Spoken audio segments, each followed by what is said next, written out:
welcome to today's Learning English Essentials English Tips Live. I'm David, your teacher from learningenglishessentials.com.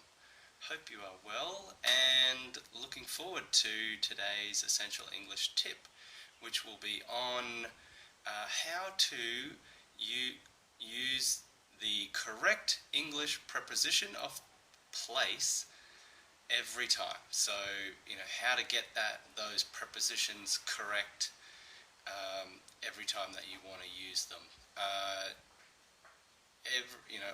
This is a common question that I get from my students. They are, always wanting to know what they can do to, ensure that they use the correct preposition. It's a common thing among English learners to make small mistakes with the use of prepositions, because it's something that's very, very tricky, and the difficult thing is that there's no real shortcut to learning it, but you can use some technique, a technique that I'm going to share with you, in order to work out which preposition might be the best one to use, and the one that you want to use in your English conversations. So the thing that makes prepositions of any prepositions of place or of time difficult is that there isn't a rule that you can follow that fits for all situations. So the correct preposition to use depends on what it is that you're trying to describe. So the correct use of the pen is on the desk. The pen is in the desk as well is a possibility, but it describes a different situation. So, something is on when it is on top, and something is in when it's inside something. So those are two very quick examples. But the trick that you can use is to come up with a picture in your head of some of the prepositions that you are trying to use. So the ones that you are familiar with, have a picture in your mind of what that is. So you can make it very simple,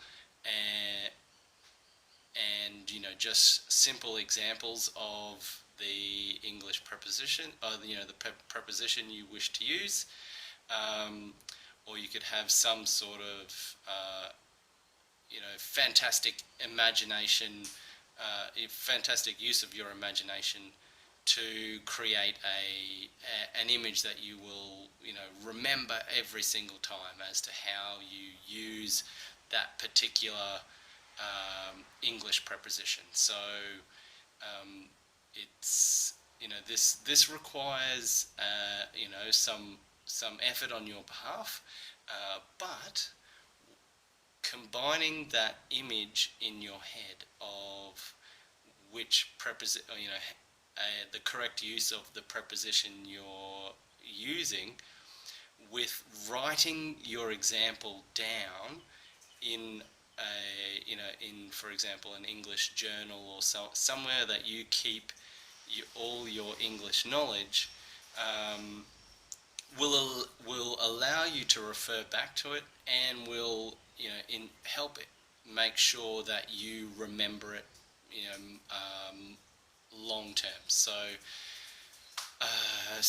for your to keep your examples very, very simple is one way to go about it. You can just write, the pen is on the desk, or the book is on the desk. The ball is under the table. What else? else would be under. The chair is under the table. Have example sentences in mind for each of your prepositions, and so you have this situation in mind or some picture in mind for each preposition that you are trying to use. So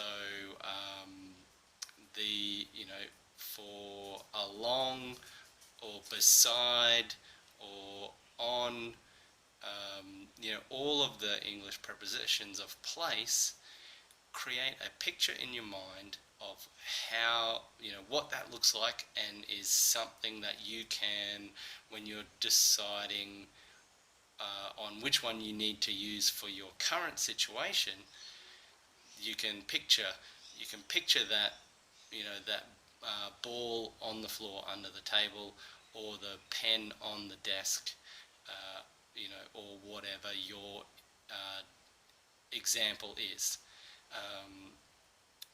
The other thing that you should do, as I said before, is write those examples down, because that means that you can refer to them when you're learning and revising your work, and you can,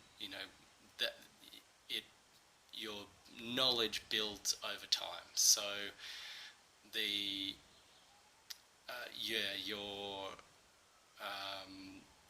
as your knowledge and experience grows, your list of example sentences for how to use each preposition grows, and you will become more and more confident as you use them in your everyday English conversations.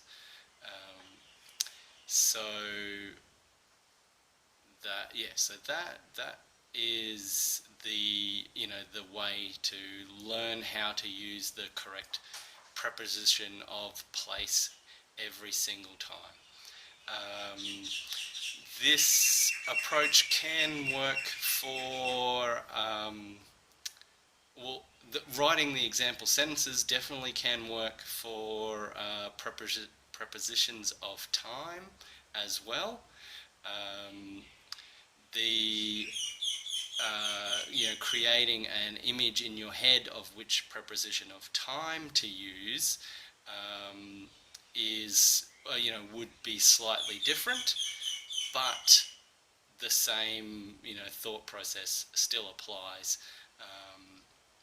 With prepositions of time, it wouldn't specifically be a place or a picture that you could draw or anything like that. You would have to rely on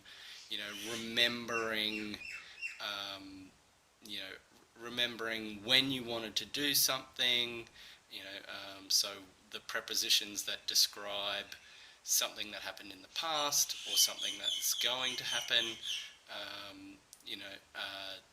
those prepositions of time would have their own example sentences that you could write in your English journal. I hope you found this tip helpful, and if you have any thoughts or comments that you want to add, put them in the comments below this video. And if this is your first time visiting learningenglishessentials.com, then please subscribe for more videos. And if you're looking for more from learningenglishessentials.com, visit the website. And while you're there, you can sign up for my free English conversation practice video and worksheet, and you will hear from us about all the things that are coming up from there as well. So I hope you've enjoyed this video, and I look forward to seeing you in the next English Essentials Tips Live. Goodbye for now. Hope you have a great day. Bye.